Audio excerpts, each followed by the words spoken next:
What's up, Dunwoody? Welcome back to the podcast. It's all about Dunwoody, Georgia. My name is Matt Weber. Show is brought to you by Village Orthodontics.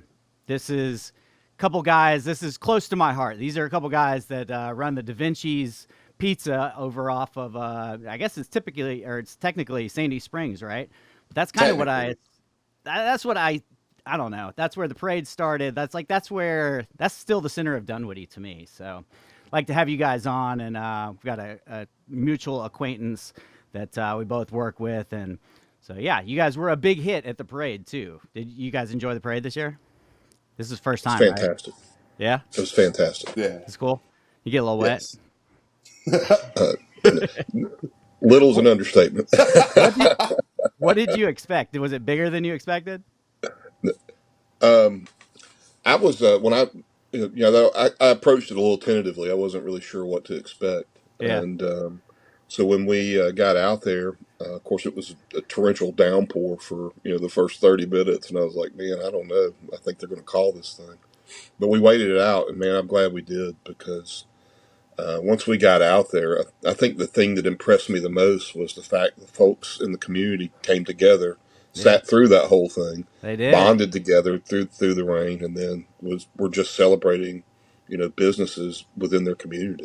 It was fantastic to be a part of that. Yeah, I It was mean, it really, gets you. really, really neat. It's supposed to be like 35,000 people there. There's probably a little bit less this year, but I was telling Jeter, a guy that we both work with, that it's really. I mean, it's the best money that you can spend. It was $150 to be in the parade, and you're in front of all of those people. And we actually did our like our follow up post parade meeting last night, and your guys' name was brought up a few times from the stuff that you gave out. I've heard from a lot of people that was one of their favorite giveaways was just the paper that you gave away, the coupons and that kind of thing, and the T-shirts too. Can you tell us about the T-shirts? That was a pretty smart move. So it was Jeter's idea actually to make these DaVinci's VIP T-shirts. We have a woman who works for our company who also sells stuff on Etsy. So it was cool that we got to use her and give her some money to make these shirts for us, and then hand them out to people. And I told Jeter, I was like, yeah, when y'all hand them out, because I wasn't in the parade, but all my staff was, and I was like, when y'all hand them out, just make sure that they look excited for pizza. You know, Yeah. like find a big dude. Find somebody with kids. Make sure it's somebody who's going to use it. Um, because when they wear this shirt to the store, they get a 25% discount. Um, and it has been cool because there's been a couple times now where somebody's walked in here wearing the shirt, and we instantly have common ground, and we can talk about the parade, and we can talk about Dunwoody, and like it, Yeah. it gives me an easy thing to talk about with them. But also, like, yeah, like they get to feed their family a little bit cheaper that night. um and Yeah. and, and I'm hoping it's something, and I know Jeter and me and Jason have all talked about it. It's something we'd like to do more of, to reward those people who want to dine with us, but especially to reward those people who dine with us regularly. Yeah. It's a great idea. I've tried to work it into my business. I own a pizza place as well, and I was trying to think of a way that I could somehow do that. I haven't come up with Hmm. it yet, but it was a real smart move. So Jason, you started this franchise, isn't that right? That's correct. Yeah. So what made you want to start a pizza place? I'm a little insane, I think, is Yeah, probably the biggest qualifier. I can see that. Um, but I started. My very first job was actually in a grocery store. My grandfather was a farmer, and so I've always had a pretty close connection with food. And ended up in a grocery store. Didn't like that very much, and then ended up working pizza when I was in high school. Really enjoyed that. Then put myself through college working pizza. Yeah. Cut my corporate teeth in pizza, and then ended up deciding that I wanted to try and run one on my own. And so I had a partner, and we went into business together, and we went for it. Yeah. But So pizza's always kind of been in my blood, I guess. yeah, was he the money guy, or did he have the artistic side of it as well, the Uh, culinary side of it? A little bit of both because we both were dirt poor when we started. Yeah, there You was no money know, guy. there's no like yeah, we had this great funding. It was like we cobbled together our pennies and literally went down to the used restaurant equipment store and bought some stuff. We went into an old Pizza Hut. Was our first location. Yeah. It was one of the Delco units there in Smyrna. So all the infrastructure was already there. So we literally bought used equipment, used make lines, used oven, Yeah. and we bought those like cheap phones you used to could go to Walmart and get. That was that was what we answered the phone with, and we literally opened as cheap as we could do it. But we Yeah. really had an emphasis on food. We wanted the food to be great, so we weren't much to look at, and still probably aren't very much to look at in some cases. But the food was always the star, and I that feel was like our you just focus. told every pizza guy's story, really. Like I'd love to see the percentage of pizza owners like that started that way delivering pizzas, you know?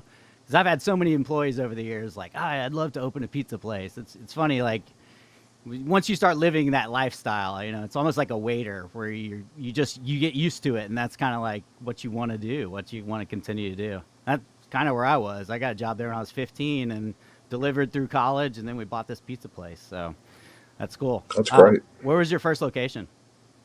First location was in Smyrna. We Okay. opened January 1st, 2006. We opened on New Year's Day.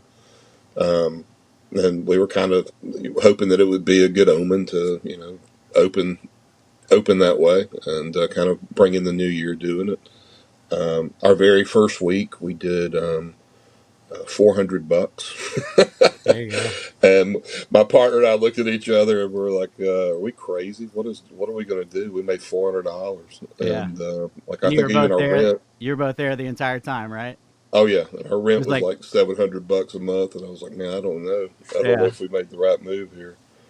But we stuck it out, and every week it got better, and every month it got better incrementally. I mean, it wasn't like we were an overnight thing, but we stuck it out, and we stuck to our guns. We slept there, and we got it going. yeah. And so That's now, 17 years later, we got four locations. So it's kind of yeah. cool. Where'd you go from there? Where's the second and third? We actually relocated that store because we were kind of in a very outdated little spot. Like I said, it was a former Pizza Hut. And so we went down the road. We moved about half a mile. Had a little better visibility. It was kind of on a corner lot. We were on the corner, so we thought the street visibility would be better. And instantly our sales went up about 40% just from the Oh wow. move. And that was pretty cool. A year later, we opened the restaurant in Midtown, 2011, March of 2011. And That's your big one, right? That's your moneymaker.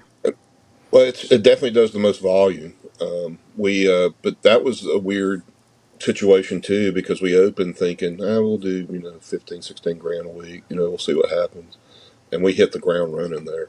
Yeah. And when we opened, we kind of were assessing the area, and everywhere we went, like we're doing a lot of the build out ourselves, and like painting, and I put the floors in. I did a bunch of crap myself, Yeah. and just to save money. And so we were eating out. We go to places for lunch, and everywhere we went, it was like $12 to $15, and this was 2011. Yeah. I was like, man, who can afford this?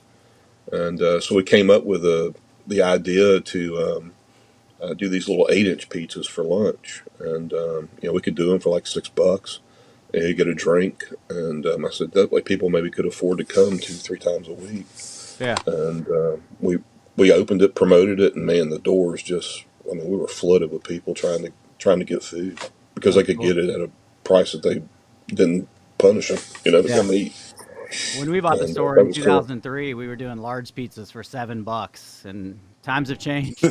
Times Yeah, have changed. Now our pizzas are like 20, $25 for pretty much nothing. Um, yeah, the way times have changed, and it's funny because all the tech stuff that Jeter talks about, like the engagement with the customers, and like hitting them up afterwards, asking for reviews and feedback and that kind of stuff.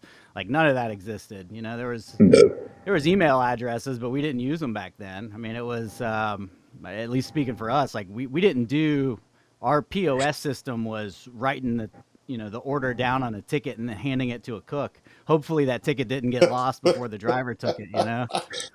we had the old deli sheet system when we opened. The sheet that had like 10 tickets on it, and you would write the Yeah. ticket on there, squirt the box and then adhere it to the box. That was our first. That's Yeah. what we opened with in 2006. Somebody gives you a credit card, you put it down, and run the thing We didn't over take it. credit cards. The rub and checks. That We was used to too get. fancy for us. We didn't even take credit cards. Yeah, we got That tons was of probably two checks years back in the later. day too.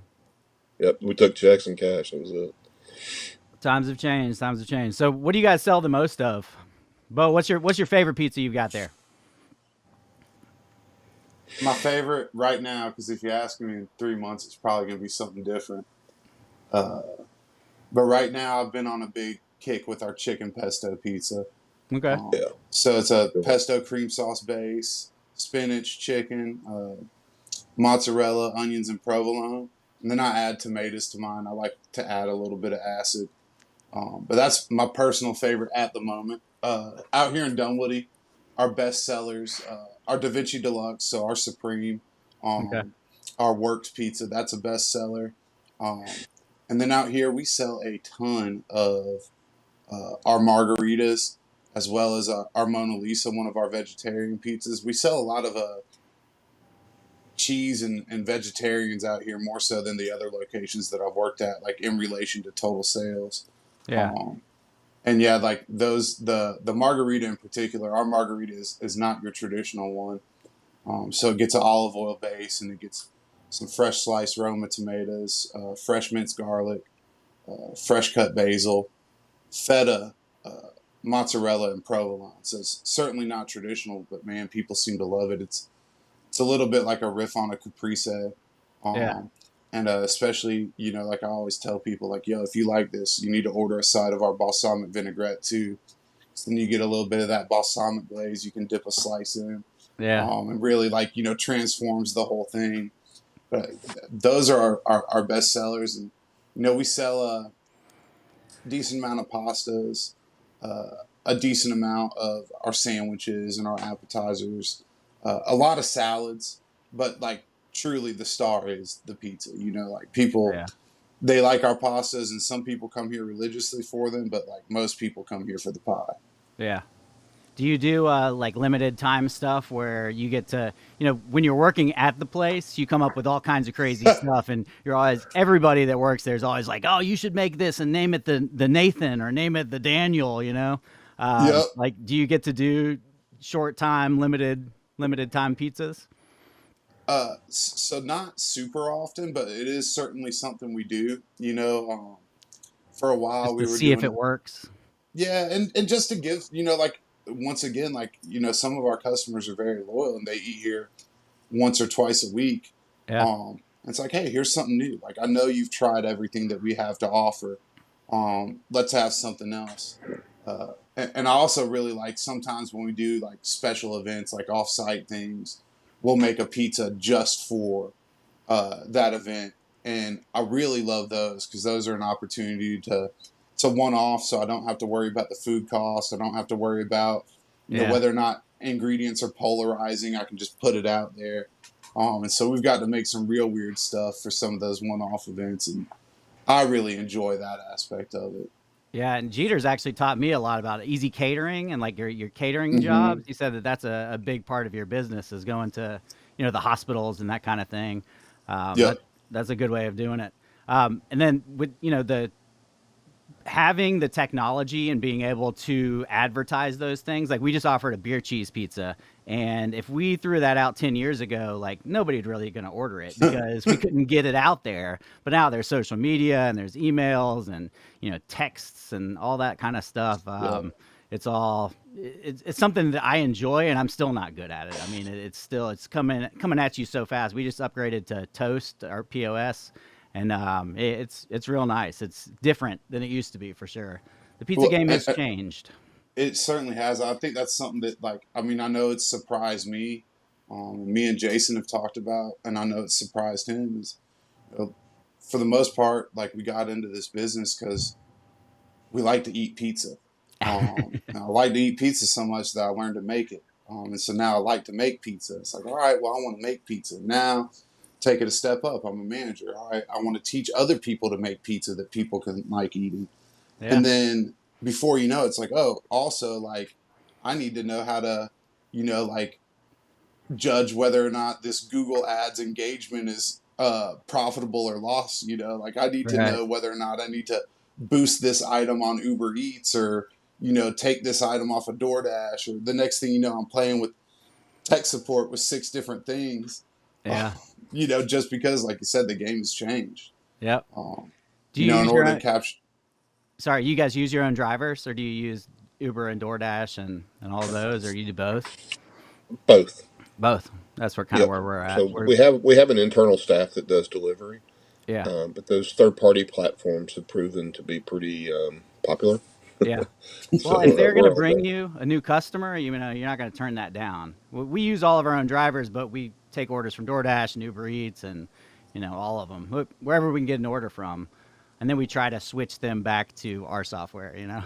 Exactly. Like if anybody orders from DaVinci'sDelivers.com or over the phone, they're gonna get one of our drivers. Yeah. And then, if they order through Uber Eats or through DoorDash, I'm gonna sneak a coupon in there that they have to call us to use. Exactly. Exactly. And it was funny during COVID.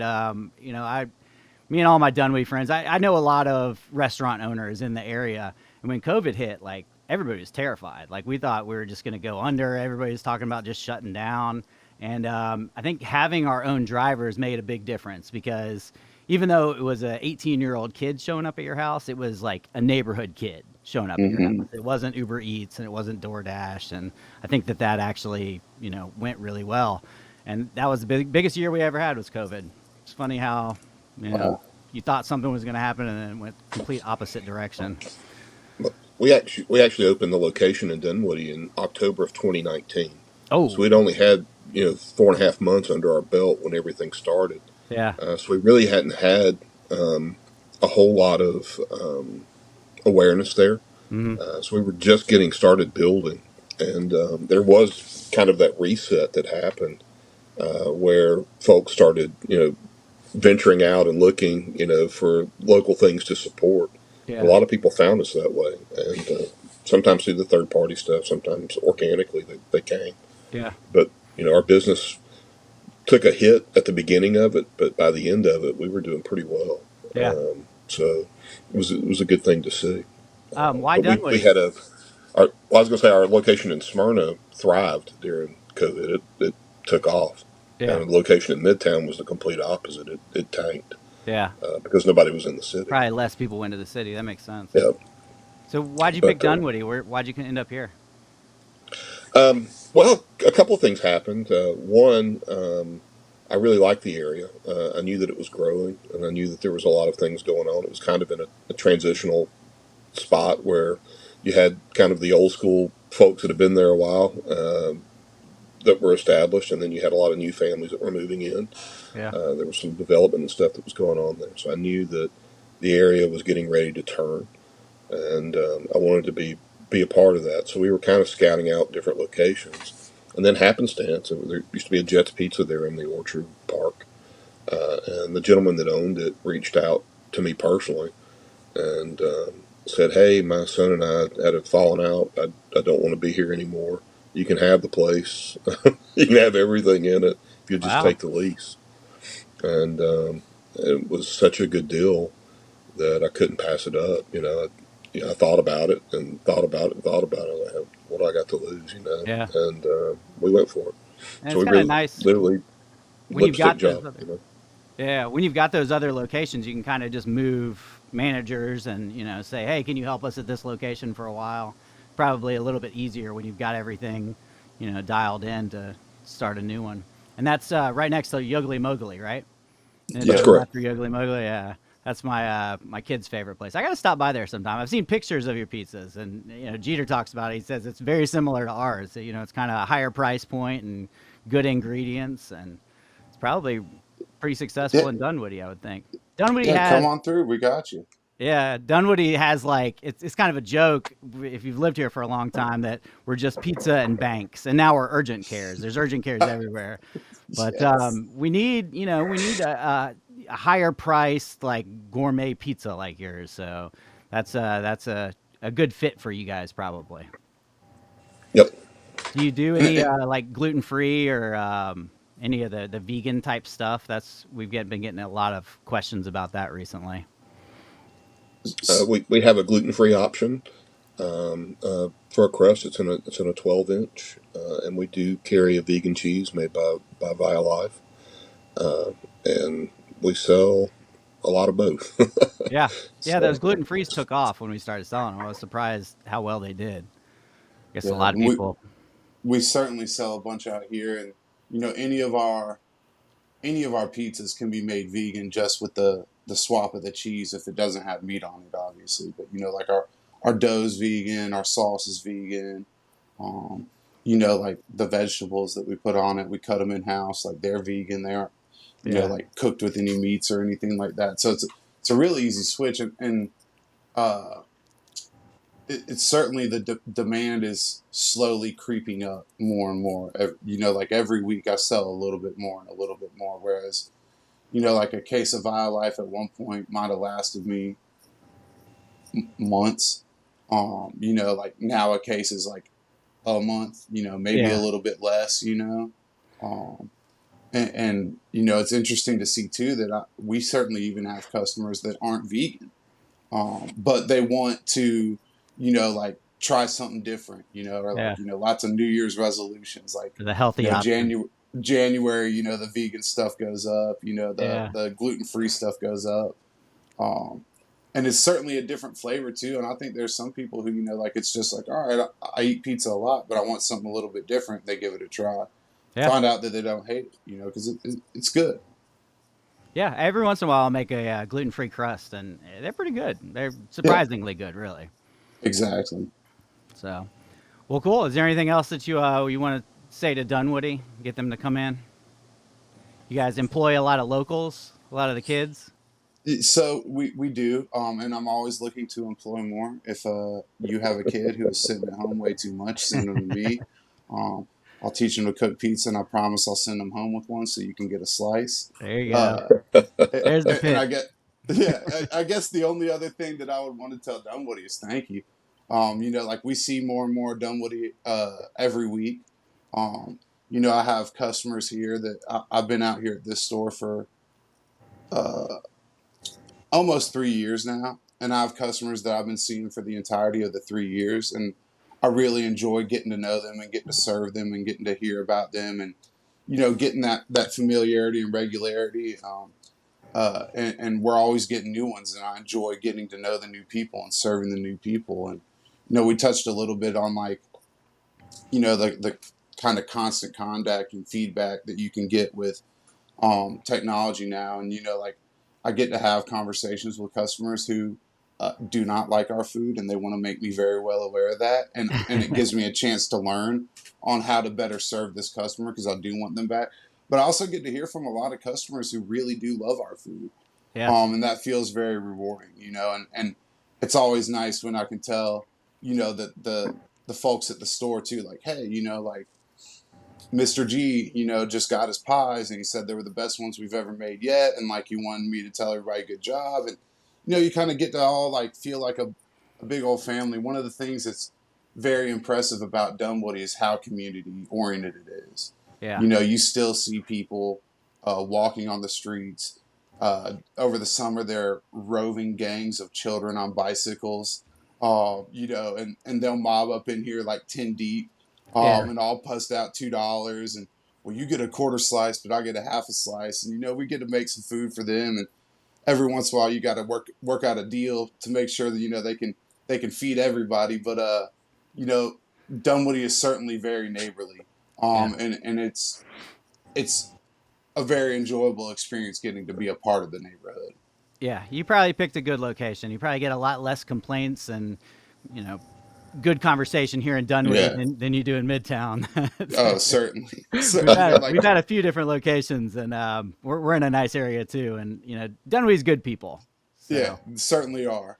that's I, cool. I was going to piggyback a little bit off of what Bo said, and harkening back to the parade. When we were in the parade, it's really nice. Like our one of our mottos is we want to be the neighborhood pizzeria of choice, and so we want to be your neighborhood pizzeria. And in a lot of instances, you're part of a much, like you're trying to become part of a community, Mm-hmm. and you want them to think about you that way. And not all communities feel like a community. And when we were out in that parade, it was such a tight knit group of folks that were there that were supporting it and doing it, that it made you feel proud to be a part of, just whatever our little part is. 4 years, I guess, fighting our way to become a part of it, and it feels like we're there. Like we've finally been embraced. Yeah, It's a I think great you have. it's a great I think you feeling. have. Well, cool. Well, that's probably a good way to end it right there. Yes, Oh, Thank, sir. sounds yeah. good. And I've got a catering order I've got to get to too. I've been glanced at the clock. It's like, oh man, There I you got go. got 50 pies due. So But podcasting is not your job. just part time. We're like testing the waters right now. There you go. Believe it or Well, cool. not, Dane was hired for his face. He's actually the face of Well, Dunwoody. if you're Oh, watching this and you come in, say hello to Beau and tell him you saw him on the podcast. yes, please do. I'd love to see you. I'd love to meet you. Yeah. Well, cool. Well, thanks a lot, guys. It was nice meeting you. Talk to some true pizza professionals, and I'll have to come in there and get a pie. Sounds great. Right We'll on, come. brother. We'll We come look support forward you to too. it. Thank you, Matthew. Cool.